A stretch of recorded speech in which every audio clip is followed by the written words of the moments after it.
Elaine Porter stood beside her dented silver car after her husband's funeral, holding the rusted red lunchbox his daughter had just pressed into her hands like something swept from a garage shelf. That was the moment she understood that 22 years of care, 18 years in that house, Ray's recliner, the Buick keys, and every hospital form she had signed had been reduced to leftovers. 3 weeks later, the estate file would be reopened. But on that gray afternoon in western Pennsylvania, all Elaine had was the lunchbox, a bent screwdriver, a handkerchief yellowed at the folds, and Denise Porter's flat little sentence, "You were good to Dad, but you were never really family." The driveway smelled of wet leaves and funeral lilies someone had dropped near the porch steps. Inside the house, Elaine could hear dishes being stacked, low voices moving from room to room, the old Buick starting up without her keys on its ring. She had lost the wedding photographs, Ray's recliner, the house address, and the right to be named without someone correcting it. So why had Ray kept a hospital receipt for $14? $60 folded inside that old lunchbox? Stay with Elaine a little longer if you know what being erased feels like. The porch light over Ray's front door was still on, though it was only 4 in the afternoon. Elaine noticed it before she noticed Denise walking away. The bulb had flickered for 2 months. Ray had hated that sound. She had not changed it. Now it blinked above Denise's head while Denise carried Elaine's blue casserole dish inside. Someone had crossed out Elaine's name on the masking tape and written DAD house. The lunchbox was heavier than it looked. The red paint had gone dark at the corners, almost brown, and the handle was wrapped in old electrical tape. When Elaine shifted it, something inside slid and clicked. "You don't have to stand there," Denise said. "I thought there might be papers. There aren't, from the hospital. We went through everything." Behind Denise, the house was lit warm. Elaine could see Ray's recliner through the front window, brown leather cracked where his left hand had rested through the worst of the neuropathy. A white paper plate sat on the arm. Someone had eaten there, not Ray, not anymore. Ray had been buried at 11:30 under a sky the color of dishwater. The minister got his middle name wrong, Arthur instead of Albert, and Elaine was the only one who looked up. His obituary had listed Kevin first, then Denise, then the grandchildren, and finally Elaine at the end. Survived by his wife, Elaine. No years, no story, just wife. Even that seemed to have irritated Denise. "It's just junk from the workbench," Denise said. "Then why give it to me?" For the first time, Denise did not answer quickly. "I thought you might want something small." Something small. 22 years could be made small if the right person folded it. "May I come in for my coat?" Elaine asked. "It's not there. My gray wool coat is in the hall closet. We packed your things, trash bags by the side door." A line of rainwater tapped the dead hydrangeas below the porch. "This was Dad's house before you. It was our house for 18 years. You moved in after Mom died." 4 years after. That's not the point. Denise looked past her toward the street. Nobody's trying to be cruel. Dad would want things clean, legal, simple. You have your pension. Social Security. The porch light clicked. "I lived here, and now we have to settle the estate." There it was. Process. A clean word for removing a person without touching her. Elaine had signed what Ray asked her to sign. She had placed orange pill bottles in rows by time of day. She had written down every copay, every home health nurse, every fever above 100. 4.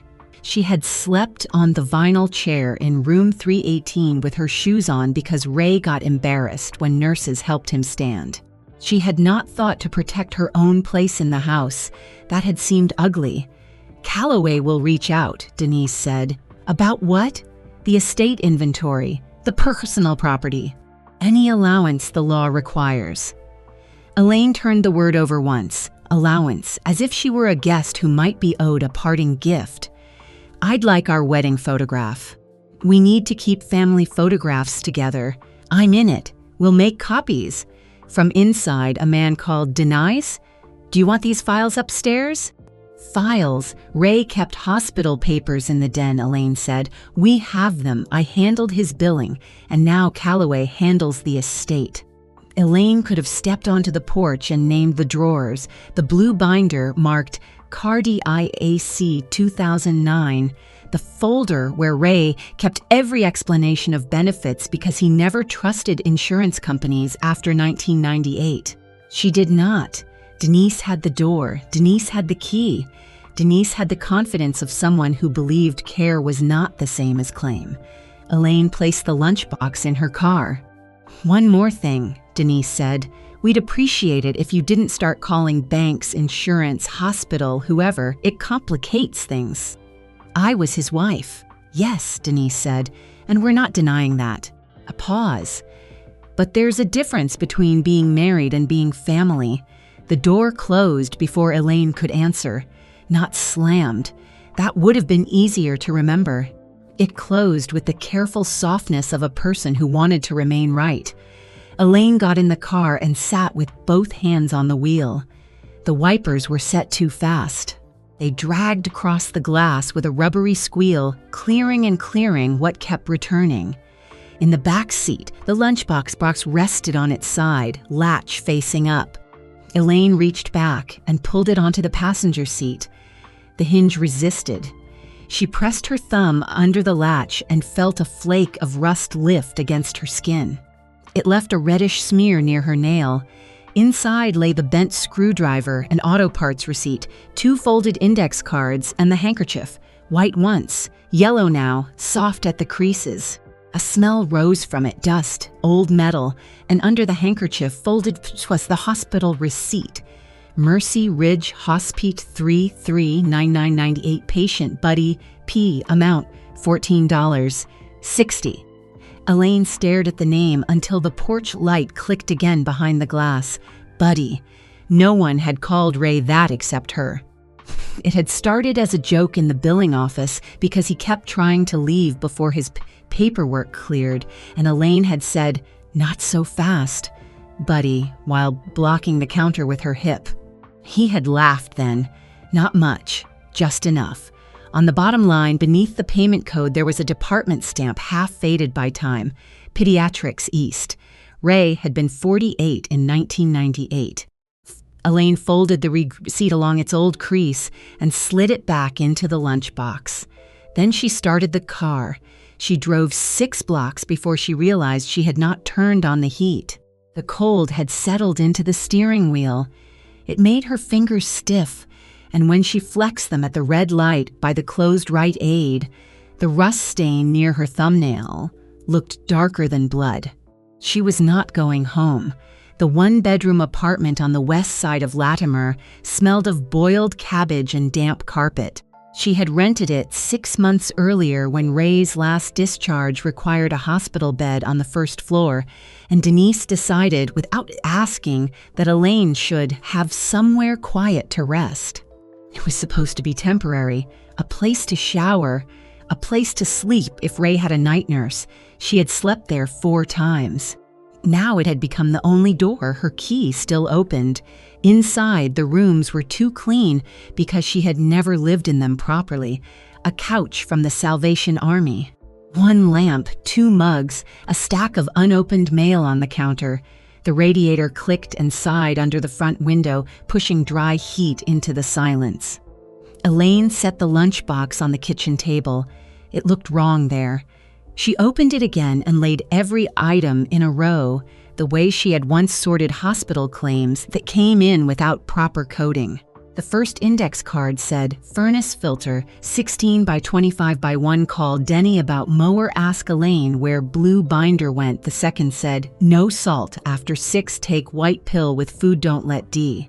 Toss lunchbox. Elaine read that last line twice. D, not Denise, exactly, just D.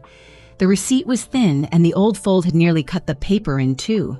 At the bottom, almost hidden under the faded stamp, was a cashier code, MRHLDG 98B12, a ledger code. Elaine felt that before. She thought it. Hospitals had habits, old hospitals especially. Mercy Ridge had used ledger batch numbers on cash payments before the network bought them and turned everything into digital screens. Elaine knew because she had spent 30 years watching errors become systems, and systems become nobody's fault. She found a pencil in the drawer. It was not sharpened, of course. She searched for a sharpener and found a butter knife, 3 twist ties, and a birthday candle shaped like a 7. The candle made no sense. Pressing hard enough to tear the back of an envelope, MRH LDG 90D8 B12 Buddy P, $14. 60T Pediatrics East, wrong depot, D not toss lunchbox. Before she went to bed, she washed her hands 3 times, but the rust did not fully leave her thumb. The next morning, rain had turned to a hard, bright cold. Elaine woke at 5 because Ray had always needed medication at 5. Her body still obeyed what the pillbox no longer required. At 8:03, she called Allegheny Mercy Network, which had swallowed Mercy Ridge 7 years earlier, and changed every phone menu into something with the voice of a woman who sounded pleased to deny you. After 9 minutes, a person answered, "Billing Archive, this is Tessa. My name is Elaine Porter. I'm calling about an old Mercy Ridge payment from March 3rd, 1998. That's before our active system. I know. Records that old require a formal request. I have a ledger code. The keyboard stopped. That sounds like an internal batch number." "Yes. You're the patient?" "No, he was my husband. He passed last week. I'm sorry." The phrase arrived clean and procedural. Elaine did not mind. At least it had the shape of courtesy. "I need to know what this receipt belongs to," she said. "I can't disclose medical information without authorization." "I understand. If your surviving spouse, we need a certified death certificate and proof of identity. Maybe proof of authority, depending on what you're requesting. What if I'm not requesting treatment details? Only billing ledger verification. That still may be protected." "Maybe?" Tessa exhaled quietly, not annoyed. Tired. "Mrs. Porter, Mercy Ridge paper archives before 2000 were moved off-site. Some billing ledgers still exist, some don't. If you want, I can email the request form. I don't have a printer. Use the library printer. Include the ledger code. And if you know any former staff who can identify the record, include that too." "I don't. Sometimes retired nurses remember more than systems do." Elaine wrote that down. "Retired nurses. Thank you, Tessa. I didn't tell you anything yet. You told me where not to stop." The line went quiet. Neither of them filled it. If stories like Elaine's matter to you, stay close and subscribe before the paper trail gets buried. The Latimer Public Library opened at 10. Inside, it smelled of wet wool and burnt radiator dust. A volunteer in a snowman sweater told her the printer was card only that week, no cash, and that she couldn't spot Elaine the 75 cents because of a thing with the register last month. Elaine ended up walking to the bank machine across the street in the cold and back. By the time she printed the form, the signature line was cut off twice before it came out right. She filled it in block letters, surviving spouse, March 3, 1998, billing ledger verification, MRH LDG 98B12. Under reason for request, she wrote, verification of payment and associated beneficiary documentation, if any. Then she crossed out beneficiary documentation because she had no proof there was any. The ink smeared. The county office would not give her Ray's death certificate until she brought proof of marriage. Her license showed the apartment address, not the house. Denise had the safe. Denise had the folders. Denise had the copy with the coffee stain from 2004. Back in the apartment, Elaine searched every box she had brought over during Ray's illness. Sweaters, old tax returns, a cracked photo frame with no photo in it. Pharmacy receipts held by a rubber band that broke when she touched it. At 4, she found the courthouse receipt for their marriage's license tucked inside a church bulletin. Ray had kept it because the sermon title made him laugh, "What We Owe One Another." In the margin he had written, apparently $28.50. Not fast, not convenient, but possible. Possible was enough for one day. Mercy Ridge, 1998. The floor still smelled of ammonia. Elaine had not known then that Ray Porter would become anyone she could lose. He was just the man at the billing counter with grease under one fingernail and a work jacket too thin for March. Sleet ticked against the glass doors while the automatic entrance opened and closed for people who did not have enough hands. Ray had a clipboard.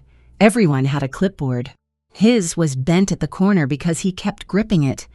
"I've got insurance," he told the woman at intake. The woman looked at her monitor. "Not active. It's active." "Sir, I can only tell you what the system says." "Well, the system's wrong."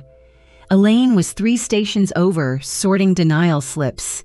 She heard the tone before she heard the words. Not anger. A man trying to leave before he became a problem somebody else could name. Ray turned away from the counter. His face had gone gray at the mouth. Elaine stepped out from behind her desk. "Mr. Porter?" He stopped. "I'm fine. You're not checked in. I'll come back." "You won't." That made him look at her. She took the clipboard from his hand before he agreed to give it. The denial code was one she knew. Employer plan rollover. Coverage not active because the new group number had not posted. It happened every January, every March. Every time a company decided people's bodies could wait for paperwork to catch up. She typed his name, Raymond A. Porter, a birth date in June. A note from triage, chest tightness, left arm numbness, dizziness. "You need to stay," she said. "I can't pay for this. Today you need to stay. I'm not signing my house away." The printer jammed behind her with a soft crunch. A child in Pediatrics East began crying so hard the sound carried through 2 walls on Mises. Pediatrics East. That was where the overflow cashier drawer had been moved during renovation. The main billing register had gone down that week, and temporary cash payments were being stamped through Pediatrics East because the hospital had no spare machine that worked. Elaine took $14 from her wallet and 60 cents from the coffee mug, where staff dropped change for vending machine emergencies. Ray saw her do it. "No. Yes." "I don't take charity. It's not charity. It's a payment hold." "What does that mean?" "It means you can argue later." He looked at her for a long second. Then he said, "Not so fast, buddy." Elaine had said that to him 5 minutes earlier without thinking. Now his mouth lifted at one corner. She stamped the receipt. Judy P.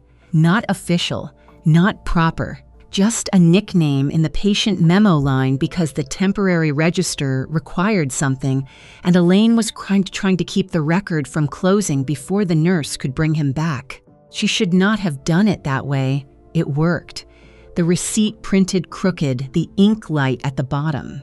She folded it once and tucked it into the pocket of his work jacket while the nurse came with a wheelchair. Ray touched the pocket. "I'll pay you back. Stay alive first." He did not answer. The nurse rolled him toward the double doors. One wheel squeaked the whole way. Elaine went back to her terminal and cleared the jammed printer. For the rest of that shift, she kept seeing his empty space at the counter. Elaine blinked. The kitchen light was yellow again. The church bulletin lay on the apartment floor, and her left foot had fallen asleep under her. Outside, a truck backed up somewhere in the alley, beeping in 3 uneven bursts. The next 2 days were paperwork. Not dramatic, not clean. Elaine mailed the hospital request with copies of what she had. She drove 43 minutes to the county courthouse for a certified marriage record, waited under a portrait of a judge with one eye painted slightly higher than the other, and paid $12 for proof that Raymond Albert Porter had married Elaine Marie Rusk on April 9, 2004. Rusk. She had not heard her old name spoken aloud in years. On the way back, she stopped at Ray's pharmacy. Mr. Iqbal came from behind the counter when he saw her. "I heard about Ray." Elaine nodded. He always asked for the orange caps, even when we told him they were all orange. Yes, what do you need? Proof I lived at the house. How far back? Any year you can print. It took 32 minutes. He handed her a medication history with her name and Ray's address from 2018. The address line read Porter Road instead of Porter Lane. It's wrong, she said. Still shows the town and house number. Maybe enough, maybe enough. He tapped the envelope once. Don't let them make you disappear. It was the first time anyone had said the shape of it. Elaine looked down at the counter display of cough drops. Cherry, honey lemon, menthol. I'm trying not to, she said. By Friday afternoon, Mr. Calloway's office called. Mrs. Porter, I understand you've requested documents.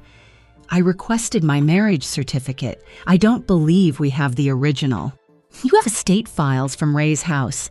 Those are being inventoried. By Denise? A pause. Mrs. Porter is assisting with personal property organization. Elaine looked at the lunchbox. She gave me a box from the garage. I see. Do you? He did not answer. Then, after a small paper sound, certain assets pass outside probate, certain assets are part of the estate, and certain personal property issues can become complicated if emotions. Do not call this emotions. The words came out low. Mr. Calloway stopped. I handled medical billing for 30 years, she said. I know what complicated is. I know what missing paperwork is. I know what people do when a form is inconvenient. Finally, he said, there is a preliminary inventory meeting Monday at 10. Bring any documents relevant to spousal claims. I will, and Mrs. Porter, I advise you not to contact institutions directly until we understand what exists. Looked at the Mercy Ridge receipt in its sandwich bag. What exists may be exactly why I'm contacting them. On Monday, Mr. Calloway's conference room smelled of toner, coffee, and the faint plastic dust of artificial plants. Elaine arrived 11 minutes early in her navy dress. The one Ray said made her look like she knew where files were hidden. The lunchbox sat beside her chair. Denise arrived at 9:58 with a green tabbed binder. Her husband, Mark, wore sneakers with white soles too clean for November. Calloway began with bank accounts, debts, the house, and personal property. The house, according to Ray's deed, had remained in his name from before the marriage. Pennsylvania elective share rules would require review. Personal property would be inventoried. Denise's pen moved fast. Elaine's did not move at all. Then Calloway said, there is no current record before me of additional beneficiary designations naming Mrs. Elaine Porter beyond standard spousal notices. Current record before you, Elaine said. Yes. What about non-probate beneficiary instruments? Denise stopped writing. If such instruments exist, Calloway said, they would typically be held by the issuing institution. Insurance annuity, Elaine asked, the two words running together because she had practiced neither. Calloway hesitated half a second too long. Possibly either. Denise gave a small laugh. Dad didn't have secret annuities. I didn't say secret. Elaine placed the sandwich bag on the table. The old receipt looked smaller under conference room light. This payment kept a medical account open when Ray's insurance lapsed, she said, before we were married. Are we seriously discussing $14? Denise said. It became a record. A record of what? Elaine looked at Calloway. Are there Mercy Ridge medical legal documents in the estate file? Blue binder, cardiac 2009. He kept it in the den. Denise said, there are a lot of binders. Then look, we're looking. No, Elaine said, you're sorting. The room went quiet. Calloway tapped his legal pad. If you submit written notice of a potential external beneficiary document, I can note it in the estate file. Will that stop the inventory from closing?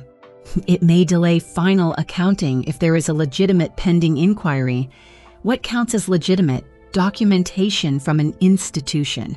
Elaine nodded. That was useful. Denise's binder had a neat front tab. Assets. Not Ray, Dad. Assets. both true, neither whole. Elaine pulled out the index card and read it without handing it over. Don't let Dee toss Lunchbox.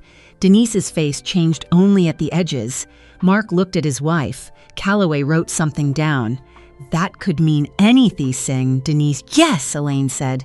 That's why I'm asking. The first letter from Allegheny Mercy Network arrived 8 days later. It was not the record, it was a denial. Unable to process request, insufficient proof of authority. Please provide certified death certificate, proof of marriage, and documentation of legal authority to access protected records. The denial letter smelled faintly of printer heat. At the bottom, someone had stamped "reviewed" in blue ink, but the stamp had landed crooked, the word sliding downhill. Elaine read it 3 times. Then she placed it under the lunchbox so it would not blow off the table when the radiator kicked on. Then Mr. Calloway's office called at 4:12. His receptionist used the voice people use for late fees and bad weather. If Elaine could not produce institutional confirmation by Friday, the preliminary inventory would proceed without notation of any outside claim. Without notation, Elaine repeated. That is what Mr. Calloway said. After she hung up, Elaine carried the lunchbox to the sink and stood there with the water off. For 1 whole minute, nothing in the apartment moved except the second hand on the stove clock. That evening, Denise came to the apartment. Elaine knew it was her before she opened the door. The knock was not loud, but it had impatience in it. 3 taps, a pause, 1 more.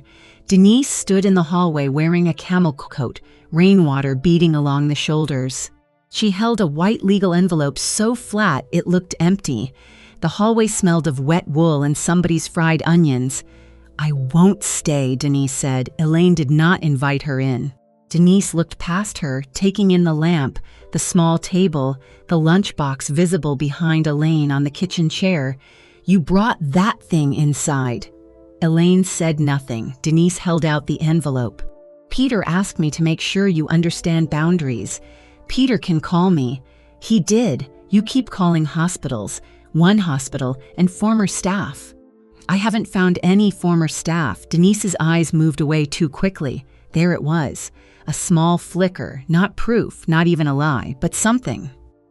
Inside the envelope was a letter requesting that Elaine direct all estate-related inquiries through counsel and refrain from contacting institutions in ways that could create confusion regarding Ray's estate. The word confusion appeared twice. Elaine folded the letter along its original crease.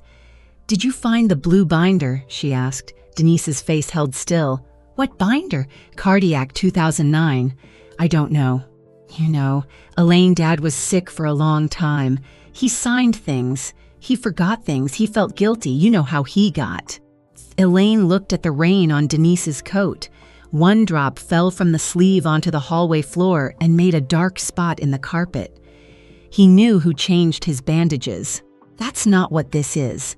No? This is about keeping his estate from being picked apart because you feel overlooked. The word sat between them, overlooked. Soft word, almost polite. Elaine thought of Ray in room 318, his hand searching the blanket for the call button. Thought of Denise arriving late with a smoothie he could not drink and leaving before the nurse changed the sheets. You don't have to worry about my feelings, Elaine said. I'm not. That was the first honest thing Denise had said. Dad wanted us protected. From me? Denise did not answer. Then she said, don't make this ugly. Elaine looked at the legal envelope. You brought ugly to my door. Denise's mouth tightened. She turned and walked toward the stairs, heels quiet on the carpet runner. Elaine closed the door and locked it. For a long time, she stood with her hand on the deadbolt. Then she went to the table and opened the lunchbox. This time, she turned the receipt over. She had looked at the front so many times that the back had become blank in her mind.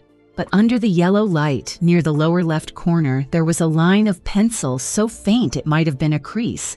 Not words, numbers, B12N. Bell, 311N, Bell. Elaine sat straighter, Nurse Bell. She went to the old plastic box where she kept Christmas cards. Ray had never liked throwing cards away. Elaine used to cut them into gift tags. Near the bottom, she found a cream card with a watercolor wreath, inside in blue ink. Ray and Elaine, still think of you both when I pass the old East doors. Keep well. Marjorie Bell Marjorie. At the bottom, there was a phone number. Elaine looked at the clock, 8:42 p.m., too late to call. At 9:10 the next morning, she called the number.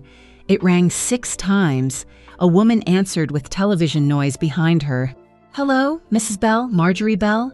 Who's asking? My name is Elaine Porter. I used to work billing at Mercy Ridge. My husband was Ray Porter. The television lowered. Ray with the red lunch pail? Elaine closed her eyes. Yes, well, Marjorie said, that took you long enough. Marjorie Bell lived 31 miles away in Altoona, in a narrow house with aluminum siding and a porch crowded by plants that had no business surviving November. Elaine drove there on a Saturday morning under a sky bright enough to hurt. The porch had wind chimes made from old spoons. They clinked in the cold, more like someone setting a table in another room than music. Marjorie opened the door before Elaine knocked. She was smaller than Elaine remembered, wrapped in a purple cardigan with a coffee stain near the hem. A game show flickered on the television behind her. You look tired, Marjorie said. So do you, Marjorie laughed once. Good, come in. The house smelled of chicken soup, Vicks, and old paper. On the coffee table sat pill organizers labeled morning, evening, dog. There was no dog visible. Elaine handed her the receipt. Pediatrics East, Marjorie said. The cashier drawer during renovations. That place was a mess. You remember Ray? I remember you first. Elaine looked up. You were the woman in the brown cardigan who argued with billing without raising her voice. I was billing. Marjorie stared at her, then laughed until she coughed. Well, Lord, that makes it better. She tapped the receipt. He came in gray as cement. Wouldn't sit. Men like that thought dying was less embarrassing than owing a bill. I made a payment hold. You saved his life. I did paperwork. That was the door. Elaine showed her the index card. Don't let D toss Lunchbox. Marjorie's face changed. You found that. You know what it means. I know he was worried near the end. About Denise? About being tidy. Families love tidy when someone dies. She said Ray had called her in 2009 after the valve trouble, asking for a notary at Mercy Ridge. For what? Elaine asked. Beneficiary update, I think. Something outside the will. Annuity or care benefit. I didn't read it all. Elaine's hand closed around the lunchbox handle. Why didn't he tell me? Maybe he thought he had. The spoon chimes moved outside in a wind Elaine could not feel. He asked how to make sure the woman who kept him alive didn't get erased, Marjorie said. Those were his words. Or close. Then she shuffled to a sideboard and returned with a snowman card from 2010. Inside, Ray had written, Marjorie. Elaine says I'm not allowed to shovel snow. She is right, unfortunately. Thank you for the help last spring. The lunchbox is still doing its job.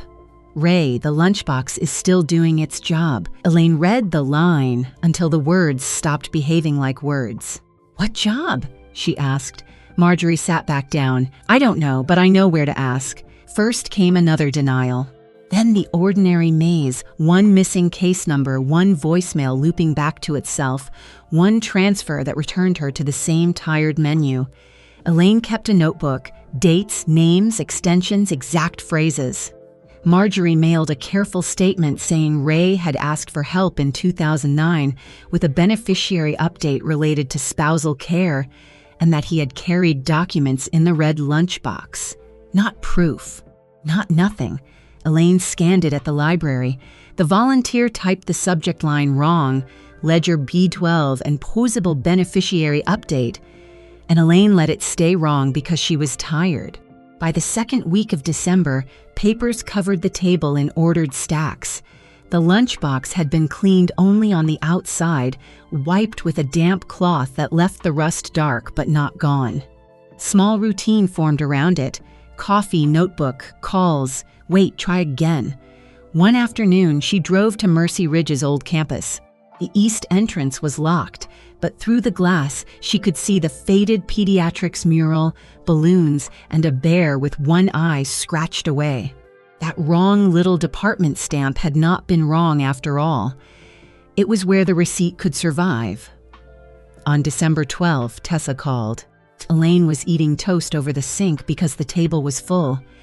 "Mrs. Porter?" "Yes." We located the ledger. Elaine set the toast down on the counter. "It verifies a cash payment on March 3, 1998, batch B12, temporary account hold for Raymond A. Porter." The memo line reads Buddy P. Elaine closed her hand over the edge of the sink. "Okay, there is also a cross-reference. The apartment seemed to lose sound." "What kind?" "A packet number from 2009. "I can't disclose contents over the phone. Is it a beneficiary update?" A pause. "I can't disclose contents over the phone." But Tessa's voice had changed. "What do I do?" "I'm referring it to compliance review. They may contact the estate attorney and any named party directly." "Named party? I can't." Tessa exhaled. "Mrs. Porter, watch your mail." That was all. Elaine hung up and stood at the sink until the toast went cold. Then she took the lunchbox from the table and placed it on the counter beside the plate. The red paint looked almost black in the winter light. She touched the latch with one finger. "Still doing its job," she said. No one answered. Denise called that evening. Elaine let it go to voicemail. Then she listened. "Elaine, this is getting ridiculous. Peter says this hospital contacted him about some old compliance review. I don't know what you think you're doing, but Dad was ill. And if he signed something under pressure, we will contest it. You don't get to rewrite his life because you feel left out." A pause, then colder. "He had a family before you." Elaine deleted the message. Not immediately. First, she washed the plate from her toast. She dried it, put it in the cabinet, wiped a crumb from the counter with the side of her hand. Then she deleted the message. For anyone who has ever been reduced to a footnote in someone else's family story, keep listening. This is where paper begins to answer. Compliance review moved slowly. Everything official moved slowly unless it was removing someone. Elaine received a letter scheduling a meeting for December 19 at 1:30 p.m. at Allegheny Mercy Network's administrative office. On the morning of the meeting, snow fell without sticking. Elaine drove with both hands on the wheel. The lunchbox sat on the passenger's seat, buckled in because it slid on turns. The administrative building stood near the railroad tracks, brick and glass. Inside, the lobby smelled of floor wax and machine coffee. A security desk printed a visitor sticker that said Elaine Porter. Missing the I, Elaine stuck it to her coat. A woman from compliance met her by the elevators. Ruth Sandoval, silver hoop earrings, black flats worn down at the outer heels. "Mrs. Porter? Yes, I'm sorry about the badge. It happens. Not today, I hope." Ruth led her to a conference room with one narrow window facing the tracks. A train moved slowly past as they sat, carrying open cars filled with something black and shining. On the table were Elaine's submitted copies, Marjorie's statement, the 1998 ledger printout, and a sealed folder. The lunchbox sat near Elaine's elbow. Ruth noticed it but did not comment. Another woman joined them by speakerphone from legal. Her name was Anika Shaw. Elaine wrote it down. Ruth began, "We reviewed the archival ledger associated with your receipt. It verifies the payment hold and account continuity in 1998. Elaine nodded. That ledger cross-referenced a patient advocacy file opened in 2009 during Mr. Porter's cardiac admission. That file included a notarized beneficiary update related to a private annuity contract purchased through Granger Mutual Life." Elaine heard the words before she understood the order they came in. Notarized, that one landed first, flat and official. Then the rest blurred together, beneficiary and annuity tangled with the hum of the speakerphone, until she had to ask Ruth to slow down. Ruth opened the sealed folder. This document names Elaine M. Porter as primary beneficiary. Elaine looked at the table. The grain of the laminate had a bubble near the edge, raised like a healed scar. Ruth slid a copy toward her. Ray's signature sat at the bottom, shaky, but beside it, the notary stamp, Mercy Ridge Hospital Patient Advocacy, April 17, 2009. The reason field was typed, not handwritten. Spousal care prior to marriage and during disability periods. Elaine put one hand flat on the paper, not covering the words, just touching the margin. For 22 years, people had called what she did helping, then caregiving, then, near the end, just what wives do. Each word had made the work smaller, easier to pass over in a hallway or leave out of a folder. But this sentence had no flowers on it, no soft language.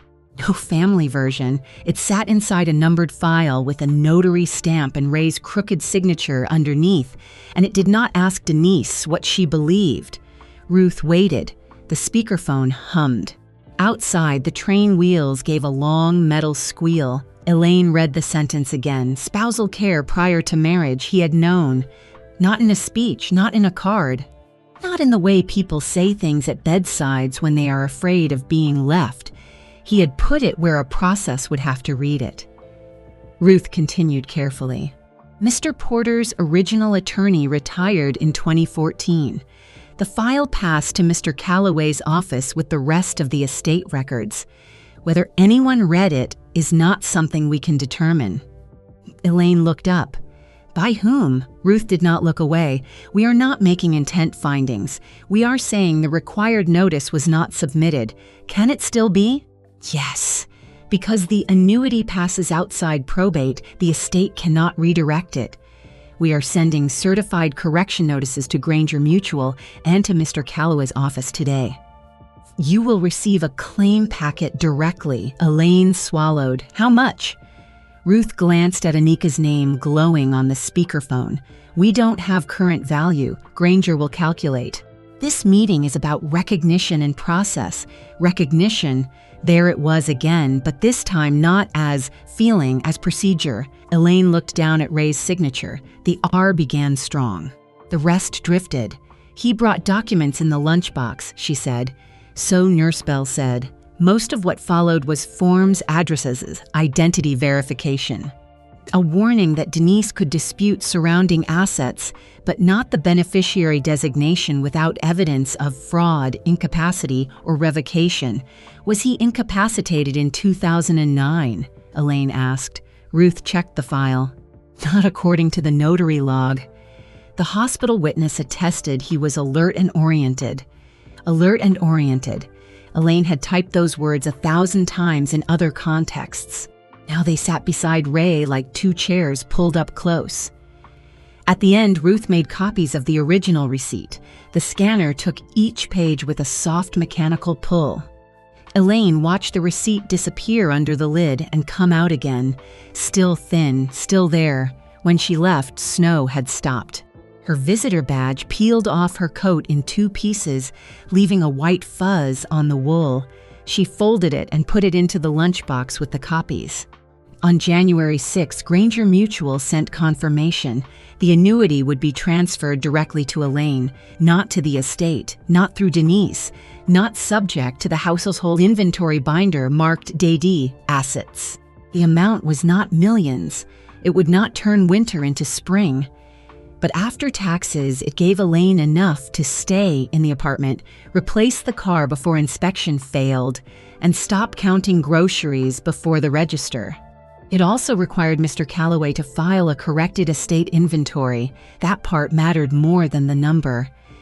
A copy arrived 2 weeks later. Corrected beneficiary recognition, Elaine M. Porter.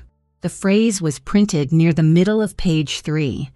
Elaine read it at the kitchen table while the radiator hissed and a plow scraped the street, though the snow had already melted. Her coffee went cold beside her. She did not notice until she lifted it and found the mug light. Denise was not copied on Elaine's payment letter, but she would receive the corrected inventory through counsel. Elaine would not be there when she read it. She would not see Denise's face. She would not hear whatever explanation Denise gave Mark or Calloway or herself. The process would arrive without Elaine's hands on it. Certified mail, signature required, pages in order. That was enough, Mr. Calloway called once. "Mrs. Porter," he said, "Granger Mutual has confirmed the beneficiary designation. Yes, the estate inventory will be amended. Yes, I wanted to acknowledge that your inquiry was properly raised." Elaine looked at the lunchbox on the table. "You can put that in the file." A pause. "I will." The line remained open another second, as if he expected her to say something else. She did not. Later, Denise left a voicemail. Elaine saw the number and let it pass. The message transcribed itself badly on her phone. "You misunderstood what Dad wanted. Dead instead of Dad." Elaine almost corrected it with her thumb. Then she deleted the voicemail without listening. She did not call Denise. She did not write a letter explaining the years. She did not send copies of Marjorie's card with underlined sentences. She did not argue that care counted.